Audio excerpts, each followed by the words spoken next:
Ora, muito boa noite, meus estoicos seguidores. Bem-vindos ao nosso programa Livremente, habitualmente todas as terças-feiras, aqui no Instagram, às 10 da noite em Portugal e também às 6 da tarde no Brasil. Alô, alô, teste, teste, teste. Estão-me a ouvir bem? Estão-me a ver bem? Se não estiverem a ver bem ou a ouvir bem, digam nos comentários para ver se a ligação está boa. Boa noite, Susana. Boa noite, Carla. Boa noite, Terry. O nosso programa de hoje, portanto, é um programa que é o que nós fazemos habitualmente às terças-feiras, desde janeiro de 2021, em período de pandemia, que decidimos dar aqui um contributo de levar ciência com metáforas e exemplos ao longo do tempo, para que cada um possa ganhar algumas ferramentas, quem sabe até se conhecer melhor e conseguimos todos ficar mais inteiros para funcionarmos uns com os outros. O meu nome é Ivan de Soares Monteiro, sou psicólogo clínico, psicoterapeuta, fundador da EM Saúde e professor universitário no ICBAS. O programa, como habitualmente, é interativo, portanto, quanto mais quiserem fazer questões, perguntas, estejam à vontade. Quero agradecer também o apoio da EM Saúde e do Jornal da Diáspora Portuguesa Bom Dia, os nossos parceiros de sempre desde o início. O programa de hoje é para falarmos sobre o teletrabalho. O teletrabalho, que é realmente um dos comportamentos que mais ficou em voga por obrigação devido aos condicionamentos que a pandemia nos criou. E, portanto, como tudo na vida, como já dizia o Darwin, não são os mais inteligentes que sobrevivem, mas sim aqueles que melhor se adaptam. O teletrabalho é realmente uma ferramenta de adaptação aos dias de hoje, devido à pandemia, e, dadas as circunstâncias, o conseguir viver e saber viver com as consequências do que esta pandemia nos deu é realmente uma preocupação crescente, e quanto mais ferramentas cada um de nós tiver para saber lidar com estas realidades modernas de estarmos todos em teletrabalho, e cada vez mais isto acaba por nos tornar todos mais funcionais. O teletrabalho é de facto uma ferramenta que veio para ficar.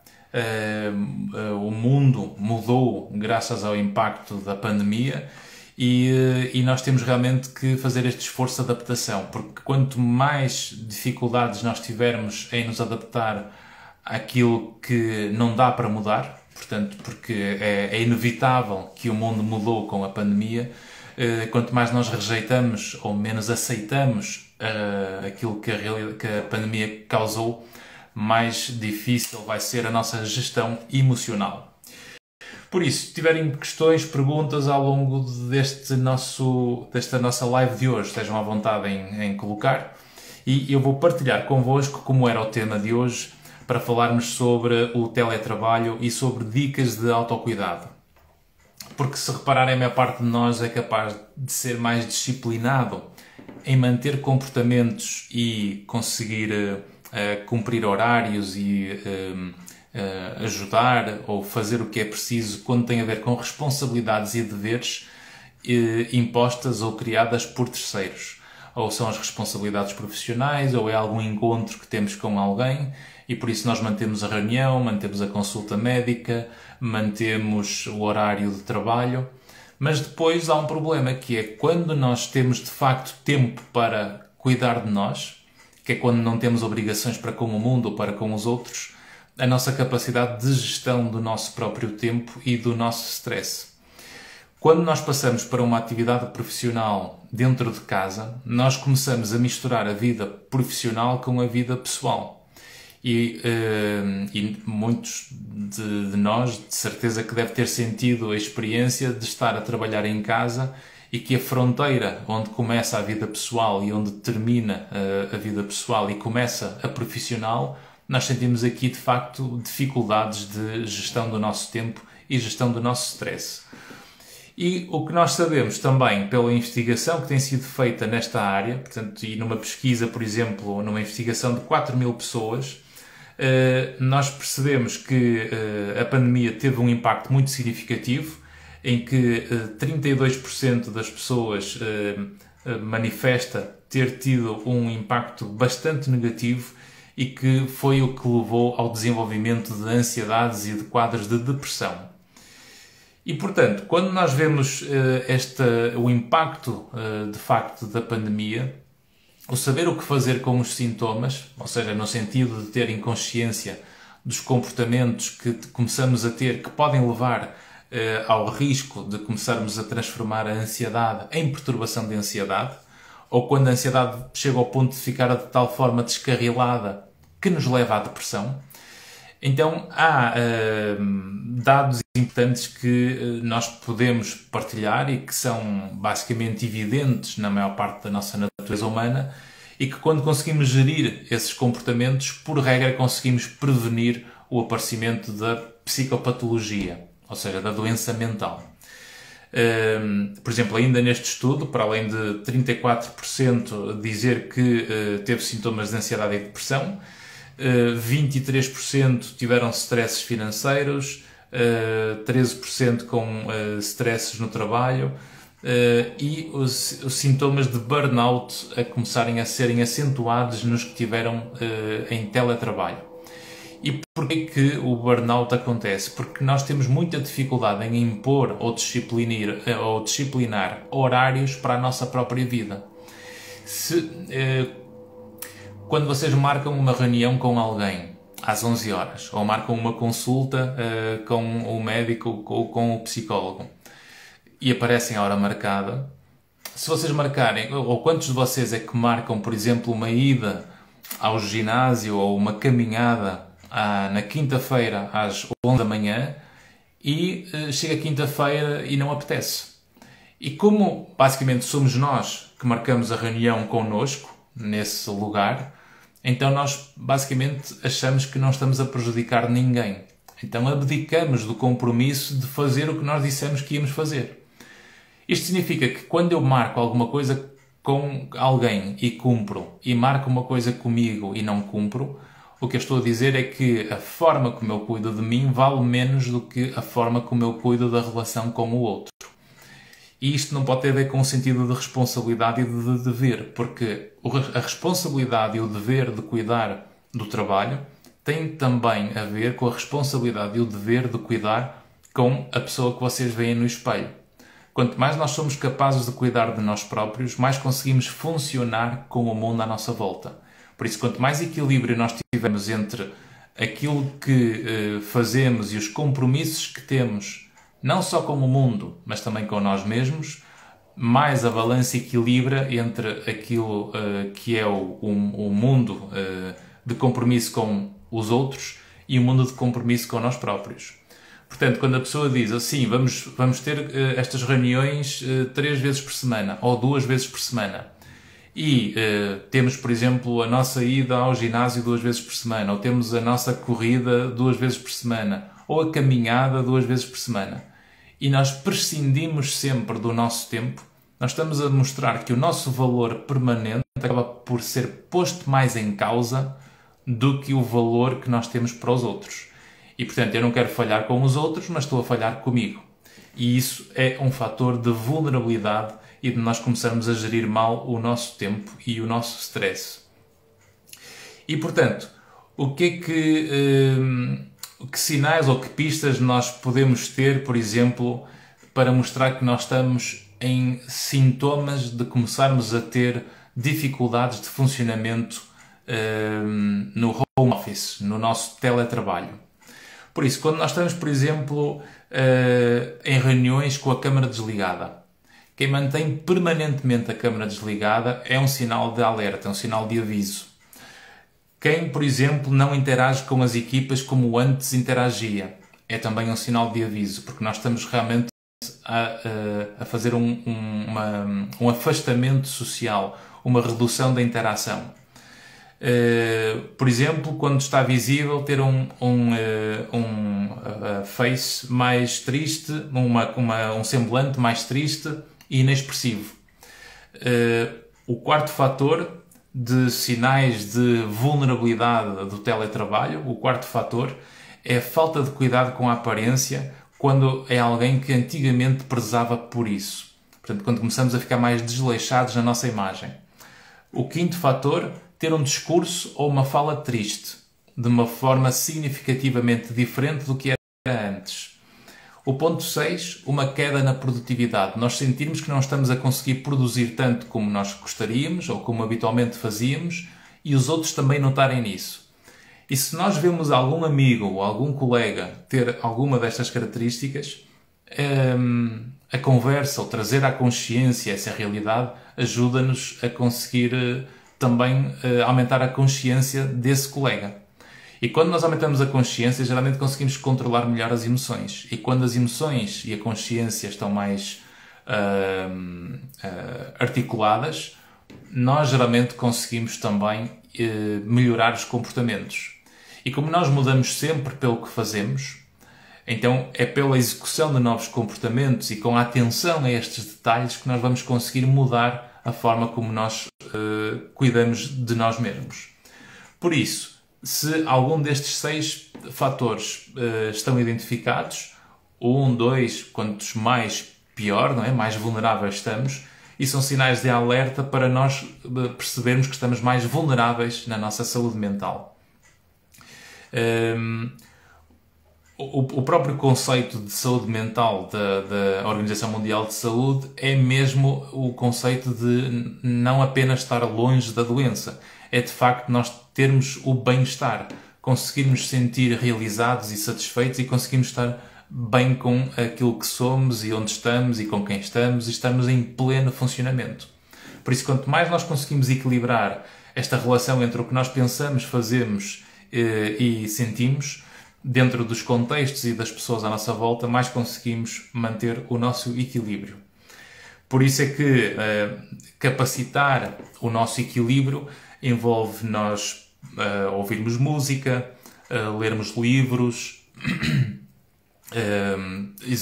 teremos meditação, mindfulness ou carpe diem, que vocês veem muitas vezes a apreciar pequenos momentos da natureza, porque realmente aquele momento é possível ser vivido. E quando nós conseguimos captar a experiência que acontece na sua plenitude, quando eu consigo juntar a visão, a audição, o olfato, o paladar e o tato e consigo sensorialmente estar onde estou, esse é um momento pleno, é um momento carpe diem, é um momento mindfulness, é um momento de flow, é um momento de gaze. Não é? Todos estes conceitos que nós vemos nos livros e nos artigos científicos sobre o que é realmente nós estarmos a viver em plenitude, a conseguir viver quase que na nossa capacidade máxima plena, isso tem a ver com essa capacidade de treino sensorial de nos ligarmos ao aqui e ao agora. E isso é importantíssimo porque quando nós estamos em teletrabalho nós começamos a ter as preocupações, os deveres, as responsabilidades, tudo ao molho entre aquilo que é o trabalho e aquilo que é a vida pessoal. E se nós começamos a juntar a vida pessoal, vida familiar, vida conjugal, vida parental, amizades, vida social, e isto não está compartimentado, portanto, se isto estiver mais confuso ou pouco articulado, nós vamos aumentar claramente o emaranhado de comportamentos que depois nos torna mais disfuncionais. E por isso, se nós estivermos mais disfuncionais na gestão destes vários papéis, nós aumentamos sempre as nossas vulnerabilidades para conseguirmos funcionar de uma forma autónoma e independente. E o funcionamento autónomo e independente é o que nós temos no teletrabalho. Por isso, se eu estou a trabalhar em casa e não consigo cumprir horários ou gerir o meu tempo para conseguir aumentar a minha produtividade e a eficiência, eu tenho que ganhar ferramentas para conseguir isto. E nesse sentido, vou-vos dar 7 ferramentas ou 7 dicas de autocuidado. Portanto, podem registar, podem tomar nota. Dica número 1. Planeiem uma rotina. Coloquem horários regulares para acordar, dormir, fazer as refeições. Porque nós precisamos de pausas para sermos eficazes. A nossa eficácia é maior quando nós conseguimos ter pausas para manter a concentração e a atenção. O desgaste contínuo de mantermos o esforço contínuo faz com que a nossa produtividade baixe, a nossa capacidade de atenção baixe e, obviamente, reparem que o processo cognitivo da atenção, se nós estamos menos atentos, porque estamos menos capazes de estar atentos à informação, obviamente a informação não entra. Se a informação não entra porque eu estava mais disperso na atenção, eu perdi foco. Se eu perdi foco, a concentração diminuiu. Se eu tenho pior atenção e pior concentração, a memória não guarda. Se eu não consigo captar a memória, se eu não consigo captar a informação para armazenar na memória, então eu não vou conseguir evocá-la. Ou seja, eu não vou conseguir recuperar essa informação porque ela não entrou. E, portanto, se a informação não entrou, eu vou falhar mais no processamento e na lógica também, porque ter menos informação vai piorar a lógica e a articulação do conhecimento. Portanto, só uma simples capacidade de manter a atenção, portanto, mantendo estes horários com intervalos e mantermos esta rotina na nossa vida, é um fator protetor. Portanto, dica número 1, planear a rotina com horários regulares para acordar, dormir e fazer as refeições.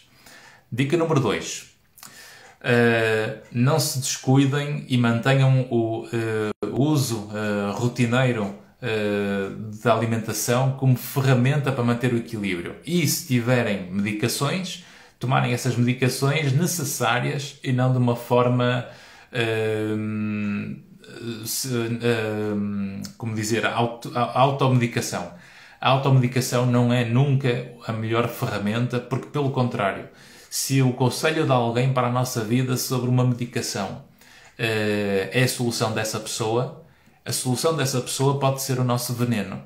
E por isso é que eu quero ter sempre a medicação por alguém que saiba o que me está a medicar e aquilo que está a recomendar. Portanto, eu não interfiro com a medicação das pessoas porque eu não tenho a formação suficiente para receitar medicação. Agora, eu posso entender as consequências da medicação. E se eu acho que é preciso tomar alguma medicação, quero falar com quem sabe para me dar essa medicação. É como ir ao psicólogo e é diferente de ir ao padre e é diferente de ir a um amigo, porque o desabafar ajuda-nos a equilibrar, porque obviamente sabe bem, mas o psicólogo é muito mais do que alguém para desabafar. O psicólogo é alguém que sabe o que fazer com o que é desabafado. Aí é que, efetivamente, eu começo a trabalhar enquanto psicólogo num processo de psicoterapia estruturado, cientificamente sustentado. É isso que faz a psicoterapia e é isso que faz a psicologia enquanto ciência. É servir e acrescentar valor para saber o que fazer com aquilo que é desabafado. Portanto, não se descuidem nestes cuidados ligados à parte biológica, porque este respeito pela biologia é o que nos faz funcionar melhor em termos de saúde mental. Eu digo sempre que não há saúde mental sem uma neurobiologia funcional. É fundamental nós respeitarmos esta base biológica para conseguirmos ter saúde mental, e se temos melhor qualidade nos pensamentos e nas emoções e nos comportamentos, passamos para um terceiro patamar, que é termos melhor capacidade social. Se temos um bom funcionamento biológico, psicológico e social, vamos ter melhor performance académica e vamos ter melhor performance profissional e, obviamente, se isto está tudo muito mais alinhado, nós vamos conseguir, por último, uma visão espiritual ou uma filosofia de vida ou um mindset muito mais protetor e flexível do nosso funcionamento.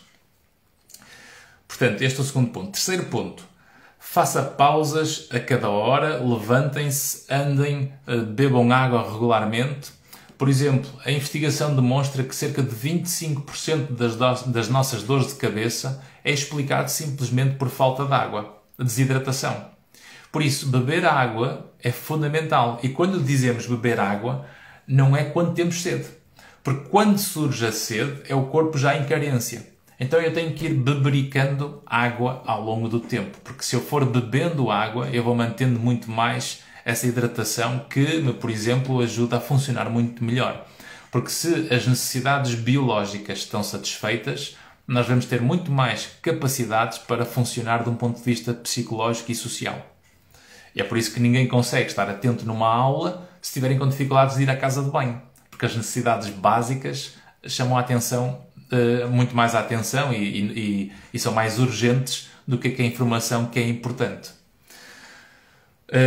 Outro ponto, outra dica.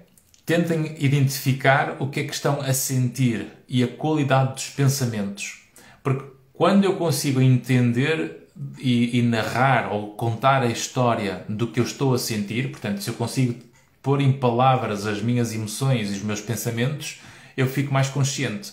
E quando ficamos mais conscientes, somos mais capazes de gerir emoções. Isto não significa evitar o sofrimento ou evitar as emoções. Significa eu ser capaz de pensar e refletir melhor sobre o que se passa, o que faz com que a frequência e a intensidade do mal-estar comece a ser menor ao longo do tempo. Outro ponto. Procurem distrações como leituras, atividade física, meditação, treino de respiração mais lento, fazerem momentos mindfulness, carpe diem, o que eu falei no princípio.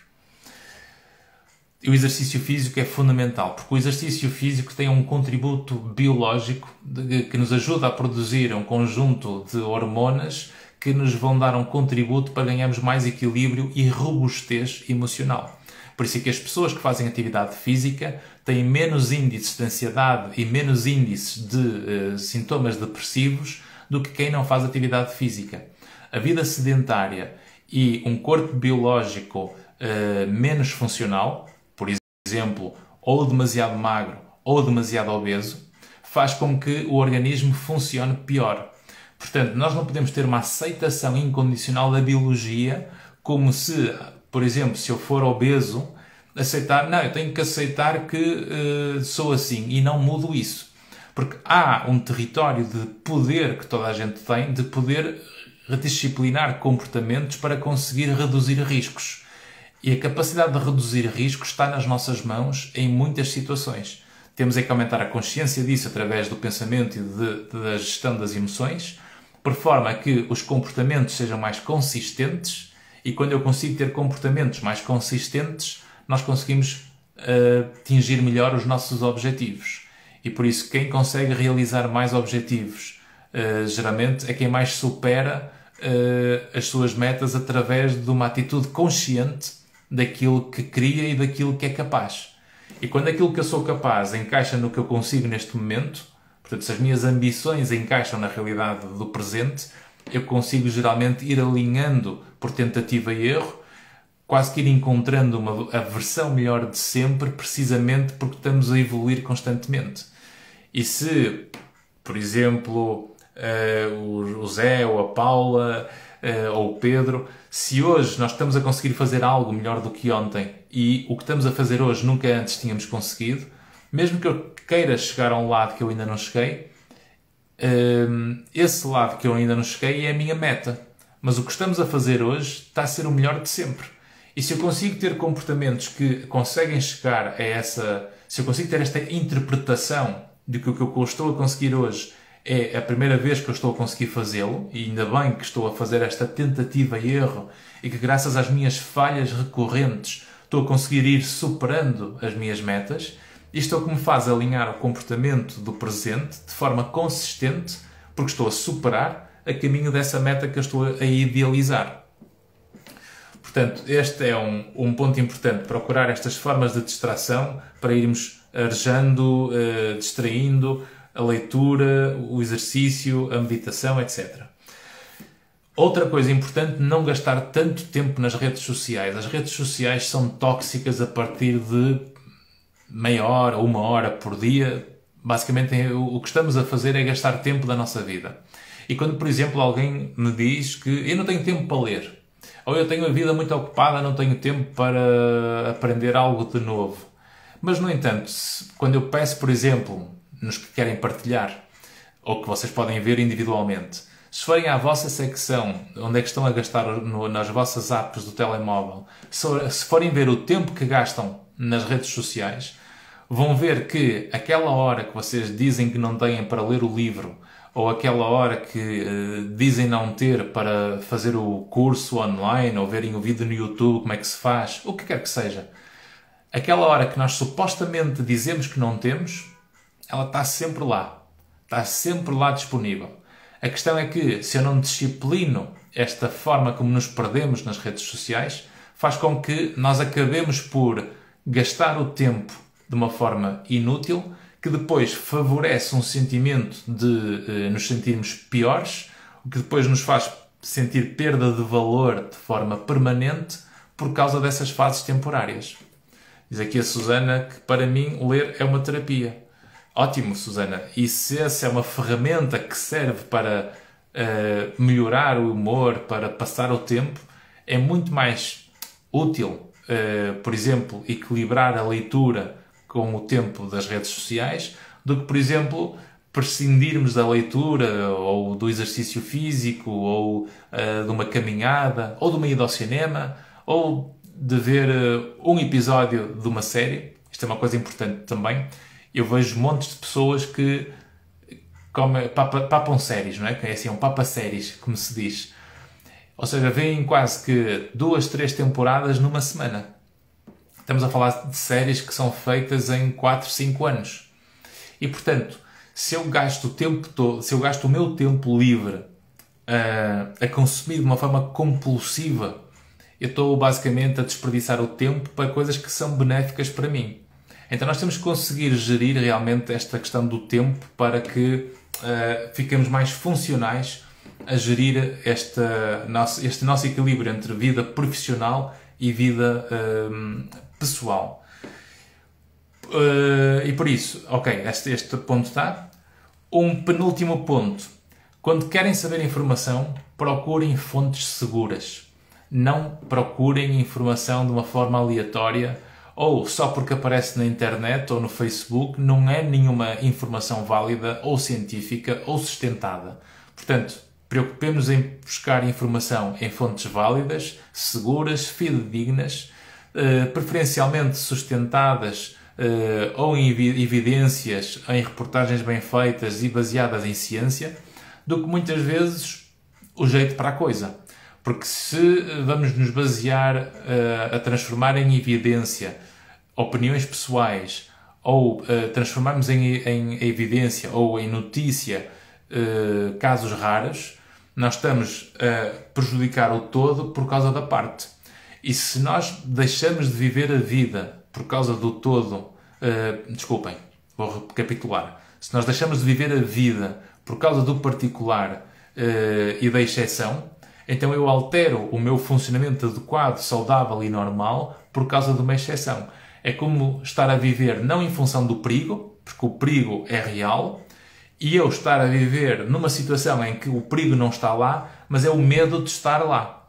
Ou seja, é eu ter medo do medo e não do perigo.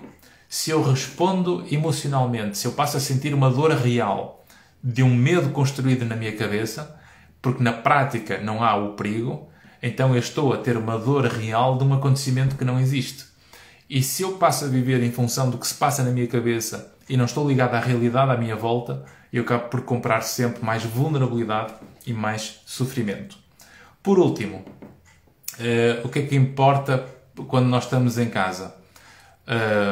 Telefonar, sair de casa, vestir para trabalhar, ter um posto de trabalho específico e uma zona específica para produzir e trabalhar, porque se misturamos tudo, a confusão que aparece física torna-se uma confusão mental.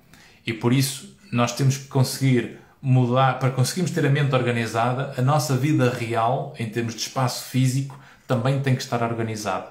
Por isso, se eu tiver uma secretária, um escritório, um canto da casa em que é exclusivo para aquele trabalho ou para a função profissional, isso vai nos ajudar a conseguir mais disciplina para isso. Se nós não conseguimos essa organização, então nós vamos tender a prejudicar a nossa produtividade e a nossa eficácia e depois não vamos começar a perder os horários. Porque uma das coisas que acontece, por exemplo, quando somos competentes no que se faz, e muitos de vocês, ao serem competentes, têm um reverso da medalha, que é, vai faltar sempre mais coisas para fazer. Porque quanto mais competência, mais trabalho vai haver. Ao haver mais trabalho, mais tempo vão ter que gastar. E, portanto, se nós não conseguimos pôr os pontos nos is e organizar o nosso comportamento com método e disciplina, nós não vamos conseguir fazer a maratona profissional e vamos estar basicamente a fazer uma prova de velocidade profissional. Ok? Portanto, era basicamente estas dicas de autocuidado no teletrabalho que é importante fazer. Se gostaram desta live, convido-vos a partilhar esta live com alguém que vocês acham que precisa ouvir estes conteúdos. Se não seguem o meu canal, convido-vos a seguir aqui no Instagram e também no Facebook, no TikTok e no Twitter e no YouTube. Vai ficar disponível no canal do YouTube e também vai ficar disponível aqui já de seguida. Agradeço a todos os participantes as perguntas que tiveram e vemo-nos para a semana para mais um Livremente. Um abraço estoico e até lá!